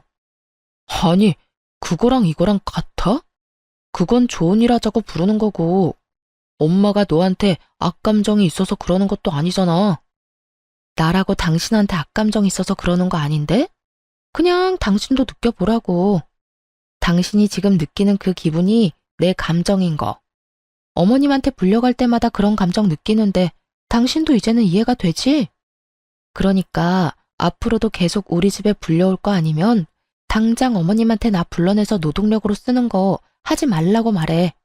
너도 나한테 강요하지 말고. 제 말에 남편이 어이없다는 듯 저를 쳐다보더군요. 뭐라고 말하고 싶은데 할 수 있는 말이 있을 리가요. 화를 안 냈으면 또 모르겠는데 이미 화도 다 냈고 상황은 자기보다 제 쪽이 더 나빴고 그러면 답이 나온 거죠. 입도 뻥긋 못하는 남편 얼굴을 보며 웃으며 말해줬어요. 아니다 싶으면 어머님한테 아무 말 하지 말고 나 거기 일하러 보내도 돼. 대신 알지? 우리 친정집이 주택이야. 할 일이 주말마다 쌓이는 곳이지. 얼마 전에 들어보니까 지붕 뚫고 거실에 통나무 난로 하나 드리려고 하던데 그거 할 때 당신 부르면 잘할 것 같네. 안 그래? 제 말에 남편놈이 잠시 상상하는 듯 하더니 금방 꼬리를 내리더군요. 알았어. 내가 엄마한테 잘 말해볼게. 대신 너도 앞으로 이런 일 자제해. 쉬는 날 쉬지도 못하고 이게 무슨 봉변이야? 내 말이 쉬는 날 쉬지도 못하고 어머님한테 도대체 몇 달을 불려갔어? 당신이 생각해도 너무한 거 맞지? 제 말에 남편이 또 한숨을 쉬며 입을 꾹 다물었어요. 입을 열면 열수록 손해라는 걸 알고 나니 더 이상 아무 말 없더라고요. 그러게 이런 조치를 취하기 전에 알아서 잘했어야죠. 그런데 남편이 난감한 얼굴로 중얼거리더라고요. 아, 근데 엄마한테 어떻게 이야기하지? 말 꺼내자마자 난리 날 건데. 그래서 안 할 거냐는 식으로 째려보니 남편이 급히 변명하듯 말하더군요. 아니, 나한테만 그러는 게 아니라 당신한테도 뭐라고 할까봐 그러지. 그런 고민은 며칠 뒤에 쏙 사라져버렸어요. 남편이 좀 더 쉽게 이야기할 수 있는 상황이 만들어졌거든요. 시댁 모임 자리에서 신우가 씩씩거리며 들어와서는 시모에게 한바탕 퍼부은 거예요. 엄마, 앞으로 우리 집안일에 뭐 해주겠다고 나서지 마. 내가 엄마 때문에 얼마나 쓴소리 들었는지 알기나 해? 게다가 돈도 2배로 들고. 응? 그게 무슨 소리야? 무슨 쓴소리를 들어? 엄마가 도배 도와줬잖아. 그때 하고 나서 그 방만 도배가 다 울고 풀자국도 보이고 몰딩에 흠집까지 나서 시어머니가 나한테 괜히 사돈댁에 맡겨서 말도 못하고 이게 무슨 일이냐고 하셨어. 아니, 전문가가 하라는 대로 했으면 다 잘 된다며. 그거 그냥 가서 붙이면 그만이라며? 돈 아끼려다가 이게 뭐야? 시모가 저를 돌아보면서 묻더군요. 너 하라는 대로 안 했니? 왜 저런 소리가 나와? 저야말로 황당했어요. 그걸 왜 저한테 묻는지. 어머님, 제가 미리 말씀드렸잖아요. 기술자도 아닌데 잘못하면 욕 얻어먹는다고요. 전문 인력도 아니니 문제 생기는 것도 당연하고요. 게다가 도배장판은 이삿짐 들어와 버리면 고치기도 쉽지 않아서 하자가 생기면 제일 번거롭기도 하고요. 상식적인 거죠. 너 일하기 싫어서 일부러 그런 거야? 그런 거면 미리 말해. 엄마, 그만해요. 와이프 사무직이야. 손재주가 그렇게 좋은 사람도 아니고. 그런 사람 불러다가 일 시키는 것도 상식적으로 생각하면 좀 아니지. 그리고 이 사람 생각도 좀 해요. 추궁할 게 아니라. 일해주고 욕 얻어먹는 것만큼 기분 나쁜 일이 어딨어요? 그것도 원해서 한 일도 아니고 시켜서 한 일인데. 뭐? 며느라가, 너도 그렇게 생각하니? 너도 원해서 한 일이 아니라서 열받아? 기분 나빠? 그래서 다 망쳐놨어? 어머님, 일부러 망치려고 한 게 아니라 열심히 했는데도 망한 거예요. 그리고 남한테 인심을 쓰시고 싶으시면 제대로 인심을 쓰셔야죠. 저 같은 초짜 데리고 다니면서 인심 쓰니까 결국 이렇게 문제가 생기는 거잖아요. 그러니까 앞으로는 저 말고 전문가를 데리고 다니세요. 그러면 이런 일도 없을 거예요. 제 말에 시모 얼굴이 부글부글 하더군요. 하지만 틀린 말은 아니었으니 뭐라 말도 못했어요. 게다가 신우가 거기에 확인 사살까지 했거든요. 엄마, 제발 오지랖 좀 부리지 마. 내가 욕먹는 건 어떻게든 참아도 돈 2배로 드는 건 못 참거든? 엄마가 이번에 도배며 장판 다 망하게 만드는 바람에 결국 새 업자 불러서 새로 해야 했어. 짐도 다 옮겨야 했고. 제발 상식적으로 생각하고 행동해. 그렇게 딸과 아들에게 한 소리 듣고서야 시모는 더 이상 저를 불러내지 않았어요. 속 편했죠. 결혼하고 몇 달 만에 편히 쉬는 주말이 이어졌으니까요. 그런데 시모의 문제를 해결했더니 이번에는 시부가 말썽을 피웠어요. 시모는 저를 노동력으로 봤지만 시부는 저를 통장으로 봤거든요. 시부도 시모와 비슷한 사람이었어요.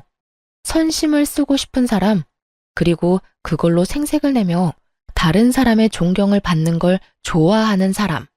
딱 그런 유형의 사람이었죠. 그런데 시부도 시모랑 똑같은 생각을 가지고 있더라고요. 남의 돈으로 인심 쓰고 자기는 존경받고 싶은 거요. 재주는 곰이 넘고 돈은 주인이 받는다는 말을 그대로 보여주는 사람들이었어요. 시부는 주위 사람들에게 명망 있는 사람처럼 떠받들어지고는 했는데 그게 모두 시부의 선심 때문이었어요. 주변에서 금전적인 도움을 요청하면 거절하는 법이 없었어요. 무턱대고 도와주겠다고 말부터 꺼내놓고 나중에 남편에게 돈을 빌려달라고 말하곤 했거든요. 남편도 모아놓은 돈이 없으니 매번 저한테 부탁을 하기 일쑤였고 저는 그런 남편에게 꼭 갚아야 한다고 말하고 빌려줬어요. 그래서 저는 솔직한 말로 강 건너 불구경 중이었죠. 돈을 빌려간 건 남편이라고 속 편히 생각했거든요. 그런데 시동생의 결혼을 앞두고 결혼할 여자와 함께 집에 왔을 때 일이 터졌어요. 아버지, 저희 신혼집 보고 있는데 돈이 좀 모자라요. 아버지가 좀 도와주시면 안 될까요? 그래? 얼마 정도 모자라냐? 5천만 원 정도 모자라요. 그래, 알았다. 또 시부의 고질병이 도졌다 싶었어요. 당장 5천만 원이 어디서 나서 도와준다고 저렇게 호언장담하나 싶었죠. 남편에게 이야기해봐야 돈 나올 구석이 없다는 걸 저는 알고 있었거든요. 그래서 당연히 남편한테 빌릴 거라고는 생각도 안 하고 있었죠. 그런데 시부가 갑자기 남편에게 묻더군요. 너 돈이 있지? 동생 결혼한다는데 형이 그 정도쯤 해줄 수 있을 거라 생각한다. 돈 좀 마련해봐. 어이가 없었어요. 여태껏 시부가 빌려간 돈만 해도 3천만 원이 넘었어요. 그렇게 저희 돈 가져가서 다른 사람에게 선심 쓰면 갚는 사람은 그 절반도 안 됐죠. 게다가 시부는 빌려준 돈을 돌려받으면 그대로 자기 주머니에 넣어버리기도 했고요. 그런데 또 5천만 원이나 되는 큰 돈을 마련하라고 하니 제가 더 속이 답답해서 한마디 했어요. 아버님, 요새 누가 원하는 대로 집 사서 들어가요. 버는 만큼 형편만큼 해서 가는 거죠. 저희 결혼할 때는 월세부터 시작한 거 잊으셨어요? 결혼할 때 이야기 꺼내면 화가 나기는 했지만 말을 안 할 수가 없었어요. 우리는 결혼할 때 지원받은 거 하나도 없는데 갑자기 시동생만 지원해주겠다는 것도 열받았고 그 지원조차도 우리 돈에서 빼내가겠다는 것도 열받았죠. 아니 그럼 애가 곤란하다는데 너희는 형님이 돼서는 아무것도 못 해주겠다는 거냐? 저희가 도와달라고 했을 때 아버님이 그러셨죠? 돈 맡겨놨냐고요. 저희 입장도 그래요. 저희한테 돈 맡겨주신 것도 없으면서 왜 자꾸 돈 내놓으라고 난리세요? 내가 언제 돈 내놓으라고 했어? 동생 도와주라고 했지. 그 말이 그 말이잖아요. 도움을 주고 싶어도 돈이 있어야 도와주죠. 이 사람한테 돈이 있는 줄 아세요? 여태 아버님이 빌려가신 돈도 못 받아서 저희도 허덕이고 있어요. 그런 저희한테 또 돈 마련해서 도련님 도와주라는 건 너무하잖아요. 제 목소리가 커지니 순간 집안이 조용해졌어요. 솔직히 저도 이렇게까지 하고 싶은 마음은 없었지만 필사적이었어요. 지금 이야기하지 않으면 말을 꺼낼 타이밍을 못 찾을 것 같았거든요. 시부가 심기가 불편한 얼굴로 저를 노려보더군요. 그때 갑자기 남편이 나섰어요. 아버지, 돈 마련할게요. 그러니까 그만하세요. 당신도 그만해. 가족들 보는 데서 이러면 당신만 곤란해져. 저야말로 황당했어요. 당신 미쳤어? 당신이 무슨 돈이 있어서 그런 말을 해? 여태껏 당신이 낸 돈도 어마어마해. 거기에 5천만 원이나 되는 목돈도 또 추가할 거야? 그러면 우리는 언제 전세 탈출해? 나중에 집에 가서 이야기해. 남편은 저를 달래서 시댁에서 나왔어요. 시부모들이 저를 날카롭게 째려봤지만 저도 같이 째려봐 줬어요. 집에 돌아와서 제가 남편을 추궁했어요. 당신 도대체 무슨 생각으로 돈 마련하겠다고 한 거야? 당신이 돈이 어디 있어서 여태껏 아버님한테 다 뜯긴 거 아니었어? 저는 남편이 저 몰래 모아놓은 돈이라도 있나 하는 생각을 했어요. 그게 아니면 저렇게 돈 마련해주겠다는 말이 나올 리 없잖아요. 그렇다고 동생네 집을 마련해주려고 우리가 대출을 받을 것도 아니고. 그런데 남편의 생각은 제 상상을 초월하더군요. 당신 얼마 전에 받은 유산 있잖아. 그거 6천만 원 정도 되지 않나? 그걸로 쓰면 되지. 너무 그렇게 열내지 마. 그 이야기에 가라앉았던 화가 순식간에 폭발하고 저도 모르게 쌍욕을 입에 담고 있더군요. 미쳤어? 정신 나갔니? 돌았냐고. 우리 아버지 돌아가시고 받은 유산을 네 동생 집 사는데 보태라고? 왜 이렇게 흥분해? 그럼 그 돈 뒀다 뭐 할 건데? 이참에 동생 좀 도와주면 뭐가 덧나? 와, 너무 어이가 없으니까 말도 안 나오네. 뒀다 뭐 하냐고? 근데 그거 내 돈이잖아. 내 허락은 맞고 약속을 하던지 말던지 해야 할 거 아니야. 어차피 당신 줄 거잖아. 아버지가 해달라는데 그럼 무시할 거야? 그래, 무시할 거야. 내가 그 돈을 왜 줘? 네 돈이야? 나는 절대 못 주니까 이번 일 네가 알아서 처리해. 그리고 내가 당신한테 빌려준 돈들, 그 돈도 다 받아와. 이성적으로 생각해. 지금 당장 그 돈을 어떻게 가져와? 상식적으로 말이 안 되잖아. 그럼 장인어른 죽고 나서 받은 유산으로 시동생 집 사는데 보탠다는 건 상식적으로 말이 되는 이야기야? 생각할수록 열받네. 우리 그냥 이혼할까? 내가 아무리 생각해도 이해가 안 가서 그래. 너는 화가 안 나? 네 돈으로 선심 쓰고 아무도 알아주지도 못하는데 화도 안 나? 그렇게 생각하지 마. 아버지 체면 생각해서 해주는 거잖아. 그리고 내가 해드리고 싶어서 해드리는 건데 그게 뭐가 나빠? 호구도 이런 호구가 없더라고요. 솔직히 이번 건은 선을 넘었다고 생각했고 저도 양보할 생각은 요만큼도 없었어요. 우리 이혼하자. 당신 생각에 내가 따라가지를 못하겠어. 너랑 같이 살면 순식간에 빈털털이 될 것 같으니까 우리 이제 그만하자. 제 이혼 요구에 남편은 아무렇지 않다는 듯 자리에서 일어나며 이야기하더라고요. 당신 지금 너무 흥분했어. 일단 진정하고 다음에 이야기해. 이혼은 무슨 이혼이야, 이런 일로. 명백히 회피하는 반응이었어요. 이혼 안 하고 싶으면 아버님한테 가서 말하고 오라고.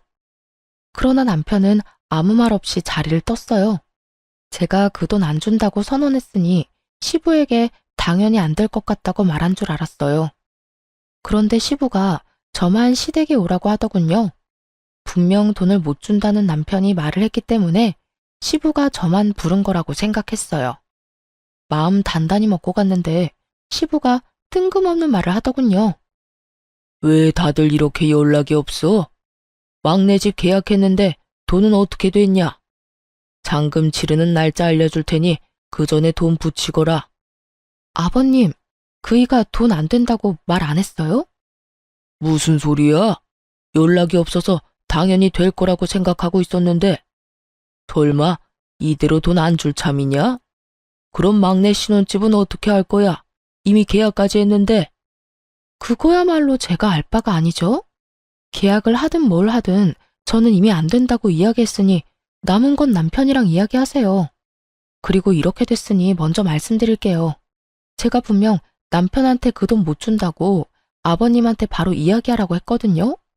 이야기 안 하면 이혼하자고까지 말했어요. 그런데 말을 안 했네요. 저희 이혼하면 아버님이 여태까지 남편한테 받아간 돈 다 돌려주셔야 돼요. 아버님이 가져다가 다른 사람들 도와주겠답시고 펑펑 뿌린 돈들 전부 다 제 돈이거든요. 악에 바친 것처럼 말하는 제 말에 시부가 제대로 된 답도 못하고 어리둥절해 하더군요. 그 돈이 왜 네 돈이야? 아버님이 가져가는 돈이 하늘에서 떨어지는 줄 알았어요. 남편이 자기 돈 모자라다고 저한테 빌려갔어요. 차용증까지 확실하게 작성해놓고. 이게 다 무슨 말이야? 그 돈이 우리 아들 돈이 아니라 네 돈이었다고? 네, 차용증까지 쓰고 빌려간 돈이요. 시부가 믿지 못하겠는지 남편에게 전화해서 얼른 시댁으로 오라고 했어요. 남편이 헐레벌떡 뛰어들어오고 시부와 함께 있는 제 얼굴을 보고 살짝 놀라더군요. 그런데 남편이 혼자 온 게 아니라 시동생과 함께 들어왔어요. 형, 진짜 그러는 거 아니야. 해주겠다 해놓고 입 싹 닦는 게 어딨어? 그리고 형수님도 너무한 건 마찬가지예요. 형이 돈 해주겠다고 했는데 왜 안 된다고 퇴짜를 놔요? 형이 벌어서 형이 쓴다는데 형수가 왜 난리냐고요? 돈 있다면서요. 그런데 왜 못 준다는 거예요? 왜? 지금 저한테 어떤 말을 하고 있는지 생각은 하고 입방정 떨고 있어요? 어? 뭐라고요? 돈이 그렇게 필요하면 도련님 부모님 돌아가신 뒤에 그 유산으로 집 사세요. 이렇게 말하면 도련님은 기분이 좋아요? 도련님이 말하는 그 있다는 돈, 제 아버지 돌아가시고 받은 유산이거든요? 친정아버지가 죽고 나서 받은 유산을 제가 왜 도련님한테 써야 하죠? 제 말에 집안에 있는 모두가 꿀먹은 벙어리처럼 아무 말도 못하고 서로 눈치만 보더군요. 그 돈 뒀다 뭐에 쓰냐는 남편보다는 그나마 정상적인 반응이었죠. 여보, 진정해. 왜 여기까지 와서 이래? 나랑 이야기하자니까. 일단 진정하고. 뭘 진정해? 나 당신이랑 이혼하겠다고. 여기 내가 오고 싶어서 온 줄 알아? 아버님이 왜 돈 안 주냐고 잔금 치르는 날까지 돈 붙이라는 말하려고 날 여기에 부른 거라고. 이 호구호구 상호구야. 나 너랑 결혼 생활 유지할 생각 없으니까 내 몸에 손대지 마. 그래도 이혼이라는 말 쉽게 내뱉지 마. 난 당신이랑 이혼할 생각 없다니까. 그럼 나한테 사과하고 아버님한테 그 돈 못 준다고 이야기하라고 했잖아. 내 말 다 무시하면서 나하고 이혼을 안 하겠다는 심보는 무슨 심보야? 남편이 왜 이혼을 안 하려는 건지 대충 짐작은 갔어요. 이혼을 하려면 저한테 빌린 돈도 다 갚아야 했고 제가 벌 돈이 아까웠던 건지도 모르죠. 어떻게든 떼어내고 싶었던 저는 남편에게 거짓말을 하기로 했어요. 그래, 그럼 이혼하지 말고 같이 살자. 잘 됐네. 안 그래도 나 그 유산 다 쓰고 없거든. 당신이 그 말 했을 때 너무 화나서 명품 가방 비싼 거 해외 직구로 구매해놨어. 오는데 3주 걸린다더라. 그리고 당신한테 속이고 있었는데 나 퇴사까지 했어. 내일부터 일 안 가. 돈 버는 거 없으니까 당신이 이제 나 먹여 살리면 되겠네. 제가 배째라식으로 나오니 이번에는 남편이 눈에 띄게 당황하더군요. 설마 진짜로 퇴사했어? 당신 거기서 받는 연봉이 얼만데 거기를 그만둬. 그리고 명품 가방? 당신 생각이 있는 거야? 그 돈을 다 쓰면 어떡해. 내가 그 돈 안 쓰면 너희 집에 다 뺏기게 생겼는데 안 쓰고 배겨? 나를 여기까지 몰아붙인 게 너야. 내 탓하기 전에 네 행실부터 돌아봐. 내가 이런 미친 짓이라도 안 했으면 어떻게든 우리 아버지 유산 너희 집에 갖다 바치지 못해서 안달이 났겠지. 안 그래? 제 말에 남편이 이마를 짚으며 탄식을 하더군요. 거짓말이지. 퇴사했다는 거 거짓말이지. 내일부터 두 눈으로 확인하면 되겠네. 태연스럽게 말하는 저를 의심의 눈초리로 바라보던 남편이 일단 집에 돌아가자며 저를 데리고 나왔어요. 뒤에서 시부와 시동생이 돈 어떡할 거냐고 소리치자 남편이 꽥 소리를 지르더군요. 지금 상황 심각한 거 안 보여요? 그리고 너 돈 필요하면 대출을 받든지 처갓집 가서 부탁을 하든지 네가 알아서 해. 형한테 기댈 생각하지 말고. 제가 땡전 한 푼 없이 퇴사까지 해서 돈도 못 벌 상태라고 생각했는지 남편 놈은 여태껏 어떻게든 돈 마련해 주려던 자기 동생에게 매우 냉정하게 거절하더군요. 그 모습을 보니 이혼에 대한 마음이 확실하게 섰어요. 이 남자도 자기 부모님이랑 똑같은 인간이구나 싶었거든요. 자기 돈으로는 아무것도 해줄 생각 없고 그저 마누라 버는 돈으로 생색내면서 인심 쓰고 싶은 인간이란 걸 고스란히 보여줬잖아요. 어떻게 하는 짓이 모두 똑같은 건지.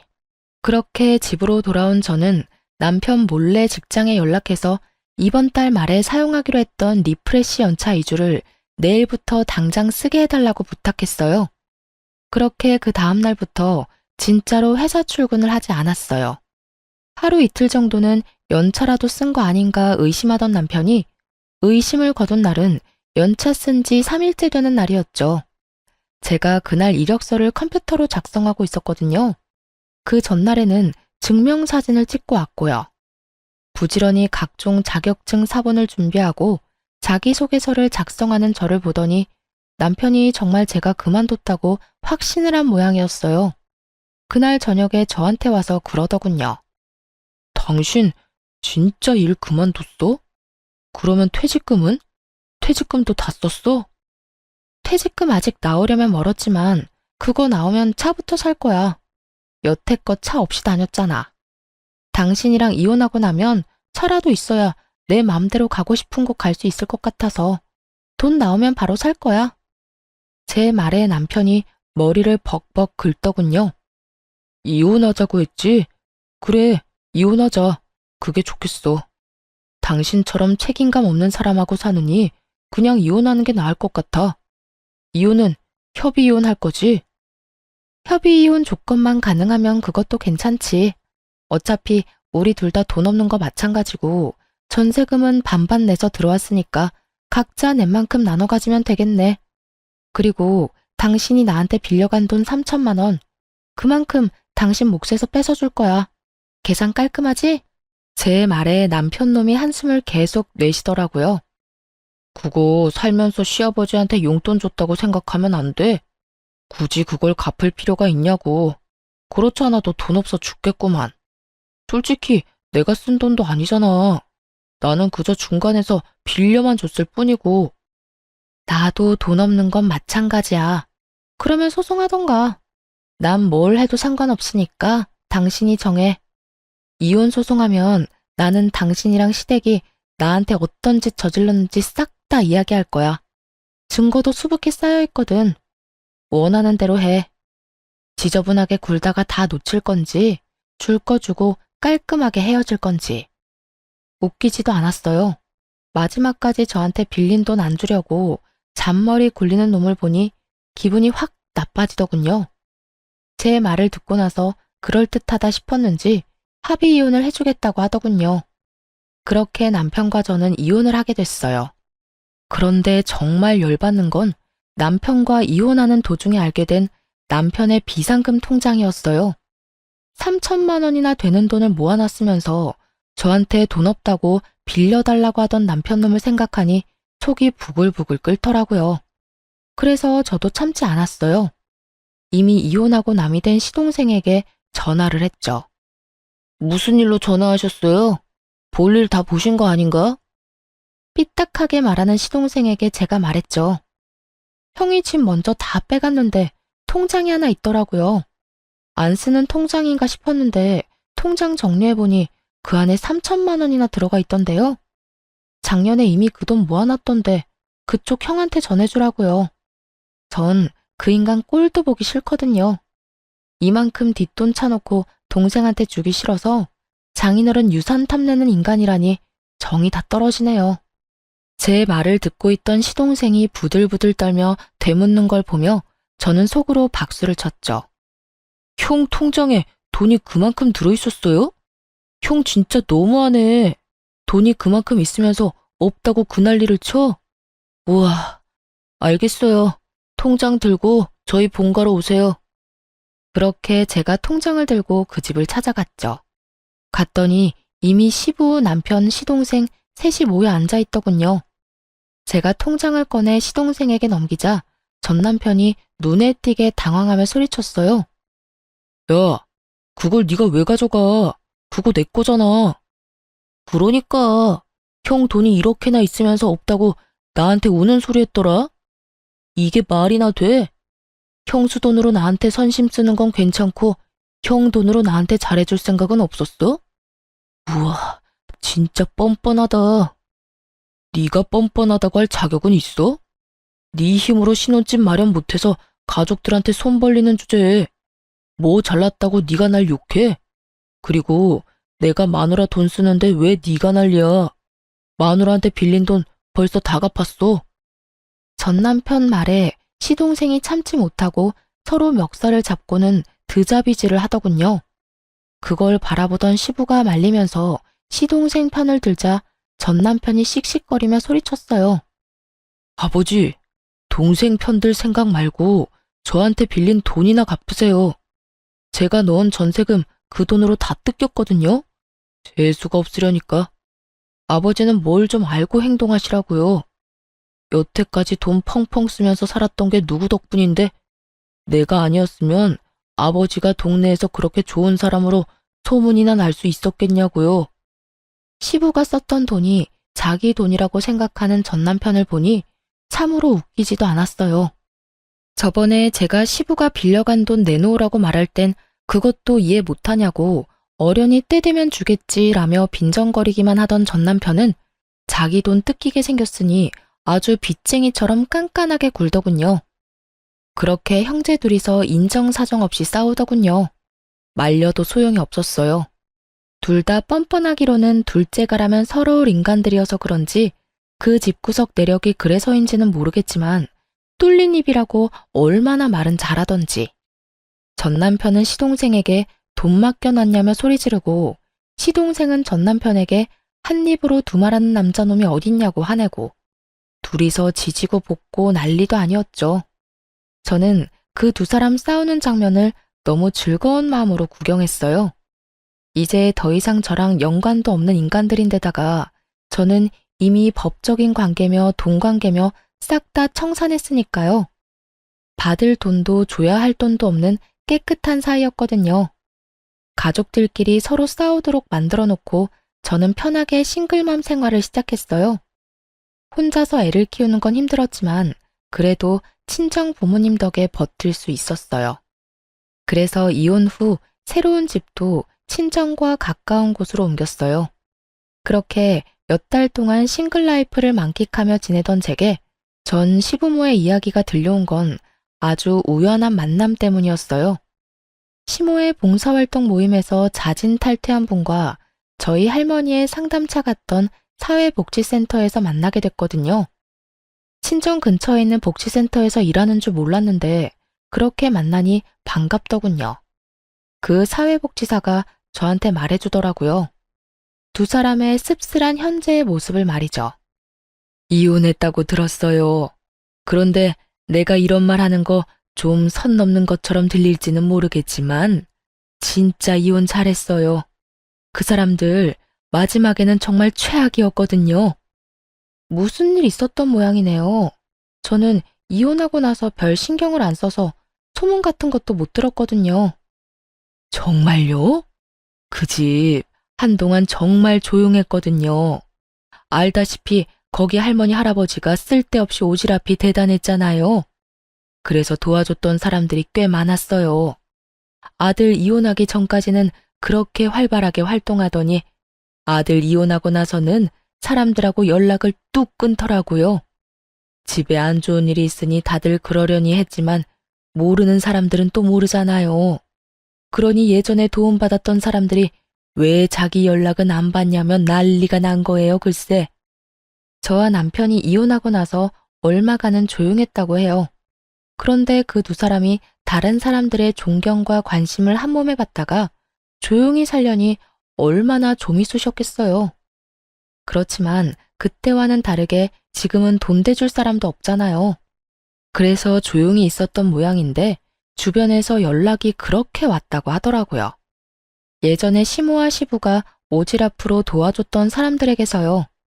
그들이 고맙다는 인사를 하러 연락한 게 아니었다고 하더라고요. 또 다른 도움의 손길을 찾아서 시부모에게 연락을 한 거였죠. 전화를 받으면 도와달라고 난리고 그걸 거절하면 왜 자기 부탁은 거절하냐며 난리고 여하간 한동안 시끌했어요. 근데 그 집 사정도 들어보니 딱하던데요. 여태 도와준 것도 다 돈 빌려서 도와준 거였다고 하던데 요새 세상에 그렇게 남 돕는 일이 쉽지 않잖아요. 그래서 우리가 도울 일 없나 하고 알아봤는데 그때 알게 된 거죠. 이분들이 봉사에는 관심이 요만큼도 없고 여태껏 남을 도울 수 있었던 것도 며느리한테서 빌린 돈 때문이었다는데 우리가 그 이야기 듣고 어찌나 놀랐는지. 그리고 사돈 유산까지 달라고 떼를 썼다던데 어떻게 인간의 탈을 쓰고 그런 짓을 할 수 있을까요? 이야기 듣는데 참 웃겼어요. 여태껏 며느리 돈과 노동력으로 인심 펑펑 쓰며 다른 사람 관심을 얻던 분들인데 이제는 제가 없으니 돈 나올 구석도 없었겠죠. 그래서 그 사람들의 요구를 다 거절했던 것 같더라고요. 남을 도우려면 자기한테 여력이 있어야 하고 여력이 없으니 못하는 것일 뿐인데 그 사람들이 자기들을 무시한다는 오해를 한 모양이더라고요. 그때야 어디서든 돈을 마련할 수 있었겠지만 지금은 전 남편과 시부 사이도 틀어져서 돈은 구경도 못한다는 말을 들었었거든요. 그러니 평소라면 도와줬을 사람들을 못 도와주게 됐고 그걸 또 동정 여론을 만들어 보려고 했는데 결국 까서 보니 다 자기들이 뿌린 씨앗이었다는 걸 다른 사람들이 알게 된 거죠. 어쨌든 우리가 그 사실을 알고 얼마나 놀랐는지 당장 그 사람들하고 거리 두고 빠져나왔죠. 그랬더니 그 집 어른들한테 도움을 받았던 사람들이 모조리 그 집에 찾아와서 그때 해줬던 게 모자라니 더 해달라고 적반하장으로 요구하고 나서더라고요. 사람이라는 게 참 간사해요. 호의를 베풀면 그게 권리인 줄 아는 사람도 있거든요. 결국 그 때문에 크게 놀라서는 집 문을 걸어 잠그고 지금까지 왕래를 안 한다고 들었어요. 그 이야기를 듣는데 코웃음이 다 나더라고요. 자기 것이 아닌 것을 나누면서 그 모든 관심과 영광을 차지하려고 한 걸 보면 욕심이 끝도 없는 사람들이기도 하죠. 뭐 그러다가 지금처럼 험한 꼴 당하고 있는 거긴 하지만요. 이야기를 들으며 속으로 몇 번이나 그때 이혼한 게 천만다행이라며 가슴을 쓸어내렸어요. 만약 제가 더 어리숙한 사람이었다면 지금도 영문도 모른 채 시부와 시모에게 노동력과 돈을 착취당하고 있었을 테니까요. 그 지옥에서 잘 빠져나온 저는 여전히 다니던 대기업에서 일하며 아이를 열심히 키우고 있어요. 전 남편이 일 그만둔 거 거짓말이었냐며 성질을 냈지만 지금에 와서 그놈이 할 수 있는 게 뭐가 있겠어요. 이제 와서 후회하며 성질 내봤자 바뀌는 건 아무것도 없어요. 그걸 그놈도 알고 있으니 성질만 내고 말더라고요. 싸움에 진 개가 성질만 내며 돌아가는 꼴을 보니 기분은 나쁘지 않더군요. 여러분, 남들이 부러워하는 삶이라는 게 좋은 것만은 아니에요. 그 이면에는 우리가 생각지 못하는 더러운 면들이 더 많을지도 몰라요. 그러니 결혼은 신중하게 하세요. 너무 잘난 것도 아니고 너무 못난 것도 아닌 어중간한 사람이더라도 평범하기만 하다면야 속 썩이고 살 일 없을 테니까요.